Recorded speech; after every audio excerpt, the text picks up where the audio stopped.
and this is taking action, because rods represent fire, which is all about action, courage, vitality, passion, all the things that come along with fire.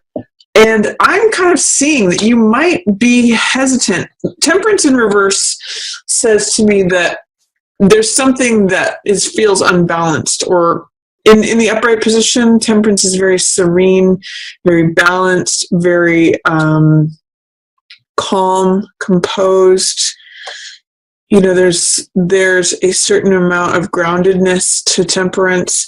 But in reverse, it's saying there's something that's throwing you off balance, something that doesn't feel solid. And I get the sense that with Knight of Wands looking at this King of Wands in reverse, I'm almost wondering if you feel like a novice compared to someone else. I'm really getting, don't compare yourself to someone else, Aquarius. It's going to hamper you from taking action because it's making you nervous, or challenging your peace of mind about taking action, because you're comparing yourself to this expert. If you look at Knight versus King of Rods, he's not confronting you directly. This is like the novice, this is the expert. And he's not saying, come at me. He's not saying, I challenge you. He's looking in a different direction. He's like off doing his thing. And he might like be passionate about it. But you're fired up, and I see that because Knight of Wands is all about, courage, going for it, being daring, being cocky, even being arrogant. But this is the person who has lots of courage. He's very commanding. He goes for it. Just don't throw yourself into a tizzy about taking action because you're comparing yourself to someone else who's gone before you or who's like paved that road. You don't have to be the best expert in the world to take action. There's actually, on the other side of this, it is making your heart overflow. This is like a new beginning. If you can get past comparing yourself to someone who is more experienced, this is where love is. This is joy, creativity, passion. My cup runneth over. And because it's an ace, it's always a new beginning. And it's like having come to a point of enlightenment.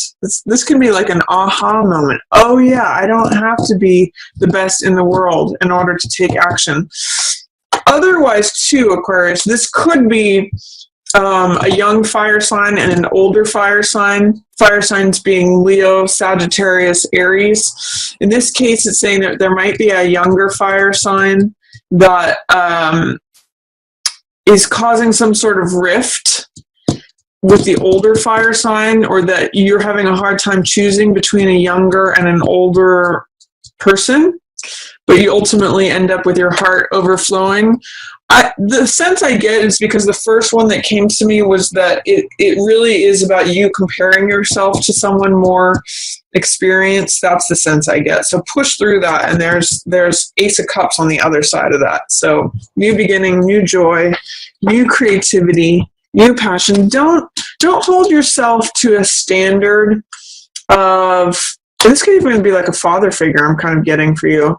Don't hold yourself to a standard of like the father who's absent, the father who's no longer there, or a boss, or some sort of elder, maybe a landlord, maybe a uncle, grandfather, any kind of person who's a male figure in an authority position.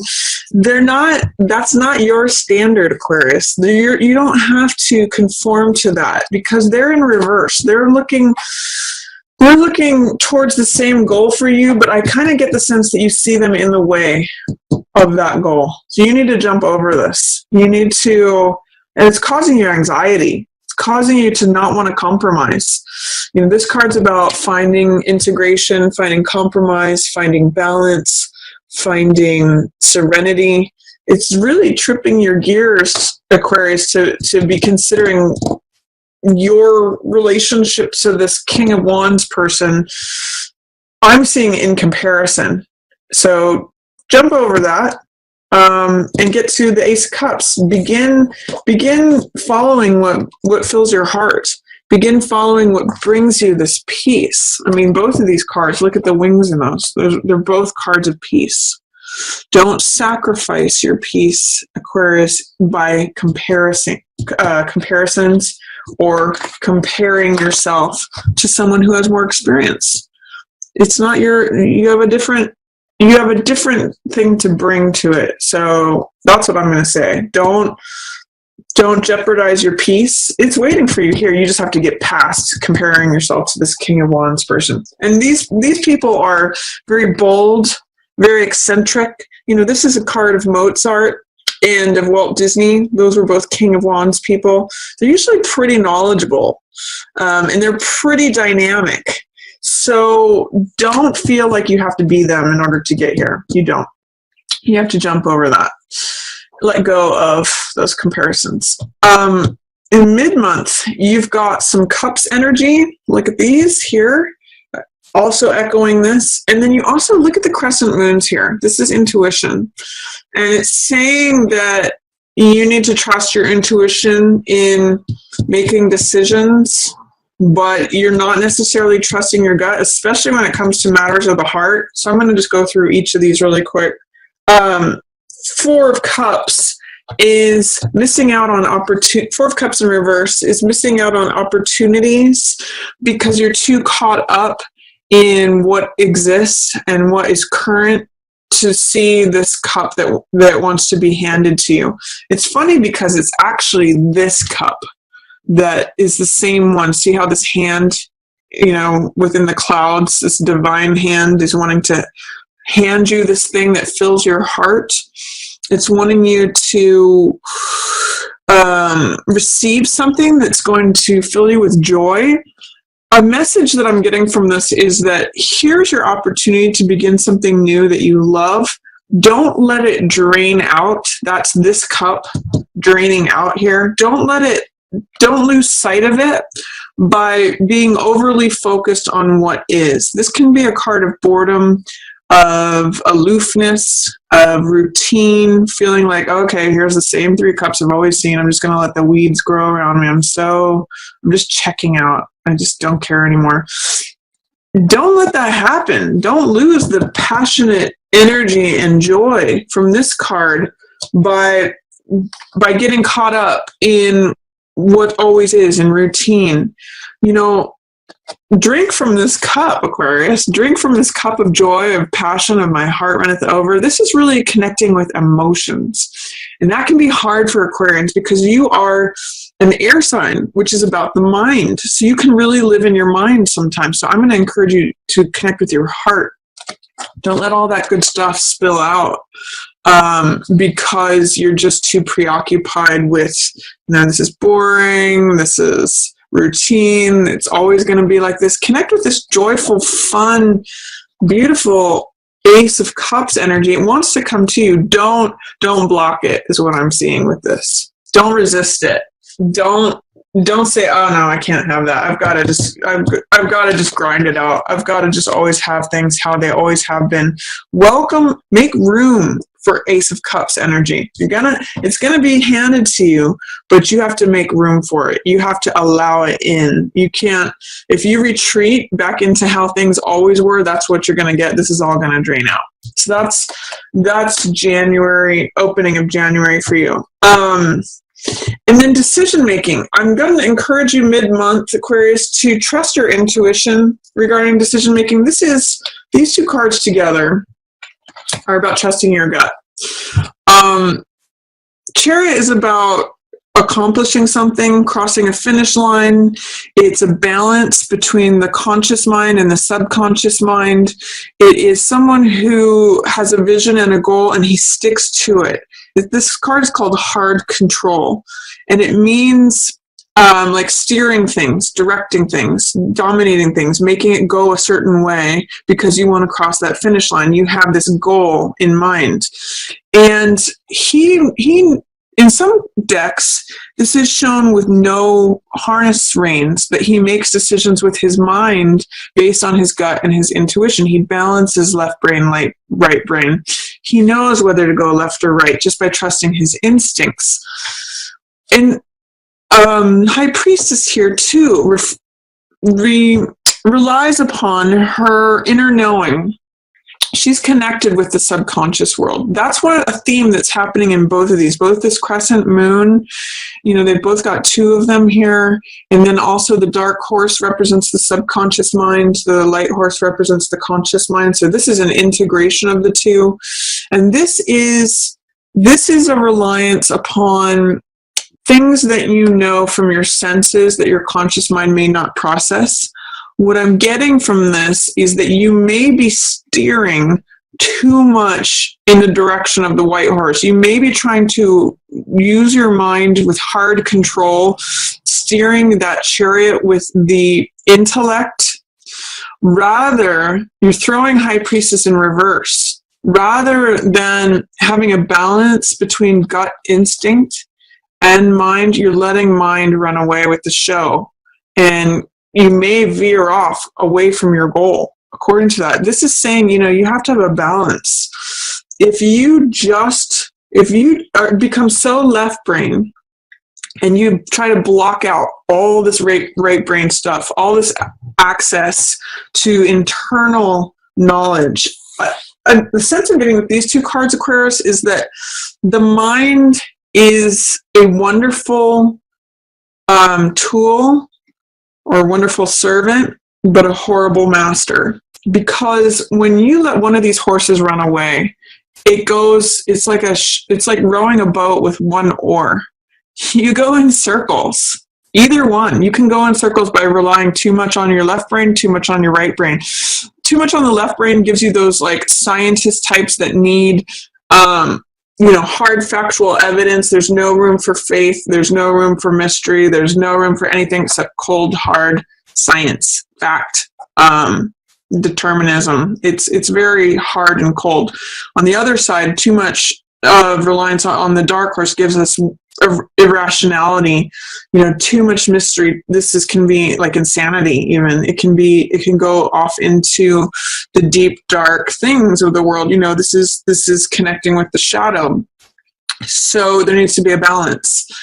And with High Priestess in reverse here, Aquarius, I'm seeing you're not allowing the subconscious to come in. You're resisting it and blocking it. And so I'm going to encourage you, where there's balance, where you make good decisions, how the chariot crosses the finish line is through allowing balance between the left brain and the right brain, through the conscious mind and the subconscious mind. You have to let her in. She's got a lot of knowledge for you.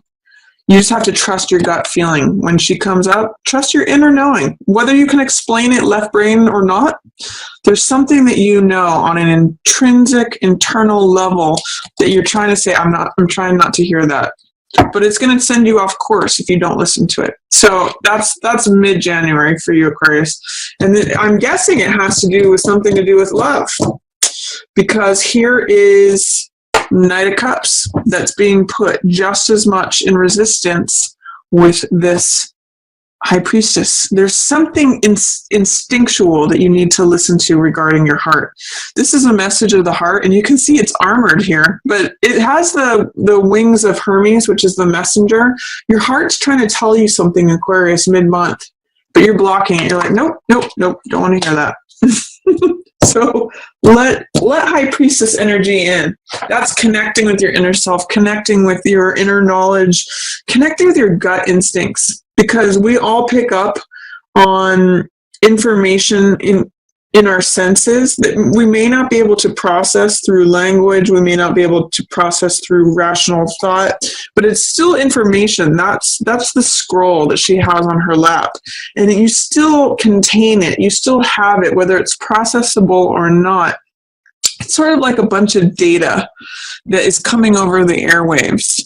On a deep level, even though your brain may not be able to process it, your subconscious mind may be able to. Or the unconscious, but you have to let it through. You have to trust. That's where gut feelings come in. Our body may know something that our mind can't process. Like when you get when you get that feeling of, say, fear or excitement or primal feelings that sort of bypass the mind, I see it as like the animal mind or the basal mind. I forget what they call it. I don't know if it's the reptilian mind or the amygdala, or I'm not sure what it is, but where it bypasses all the frontal cortex stuff. You don't have time to do all this sort of like hashing out and analysis. It's just like, based on what your senses are picking up. So let that in, trust that. Otherwise, you have an unbalanced cart here. You may not actually drive straight without it. And especially regarding matters of the heart, you're going to have to really rely upon your gut instinct to make good decisions, to allow that message through.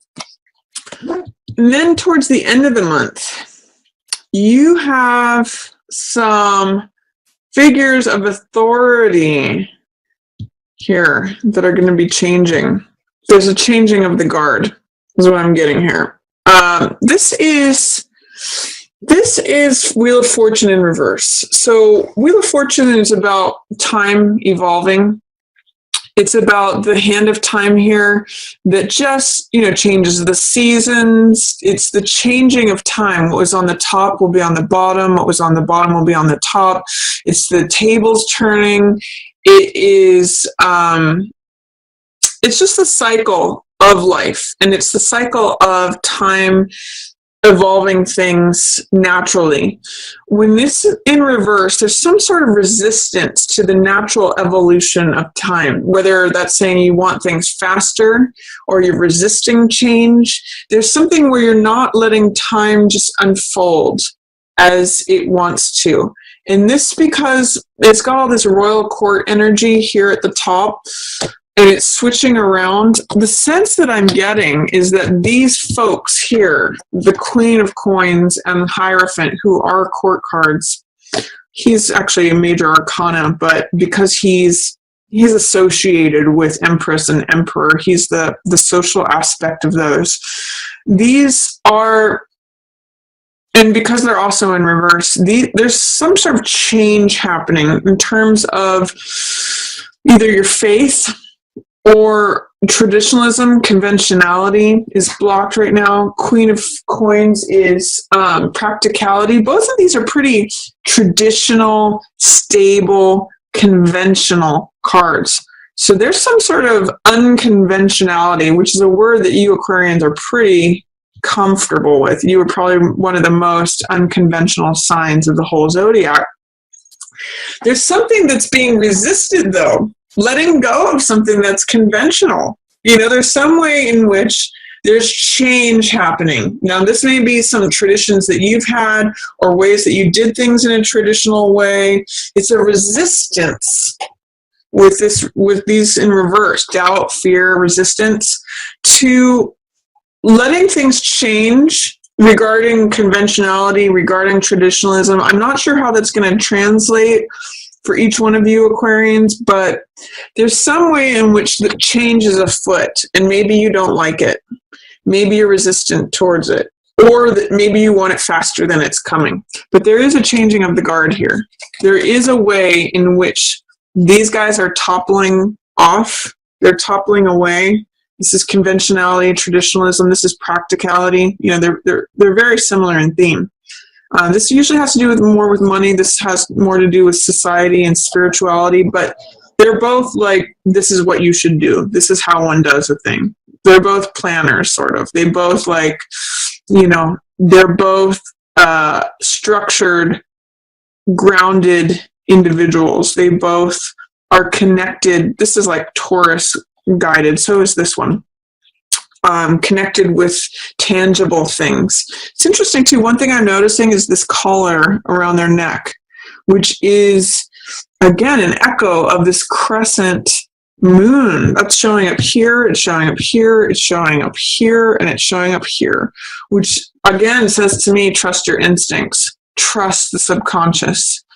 If you're getting a gut feeling about something, I want you to trust that, Aquarius, because it's showing up. You're resisting it in many ways because it's challenging your sense of conventionality and sense of traditionalism, but times they're a changing. You know, change is afoot. Don't resist it. Don't deny it. And then this is the Knight of Swords. This is an air sign, so this could be Gemini, Libra, or this could be you, Aquarius. And it could be that this could be you going off on your own after this all happens. If you'll see here, the Queen and Hierophant, who are the high authorities, are going to be toppled off. And then this is like you going your merry way. This is you taking your own power. This is confidence and courage. Knight of Swords has a great intellect and is able to cut through with his sword using his mind. He's very knowledgeable and he's very astute. Sometimes he can be too logical, like he can be cut off from his feelings. That's where I'm also getting this mirror image, where if you're too much about the mind, you can block heart energy. But as you tune into your subconscious stuff, that's going to help. As you tune into your gut feeling, bypass the mind. Remember, don't let the white horse be too much in charge. You're going to, claim your power back. And Knight of Swords is about experimentation, so trying things out, trying out new ideas. I still get that with this too. And you Aquarians are very usually comfortable with trying out new ideas. This is someone who has a conviction about something, has a thought, and follows it through. He has a belief that he's willing to run into burning buildings about. He's very clear on what he wants and very courageous in its application. So I like all the mind energy that's coming up for you for January, Aquarius. I'm just going to say, be careful to temper it with connecting with your subconscious, connecting it with heart energy, because it can run off with a life of its own. And do trust whatever's changing here at the end of the month. It's kind of exciting. Try not to resist it. And don't compare yourself to another at the beginning of the month. Don't let this be a barrier to what's going to cause you to have your heart filled, Aquarius.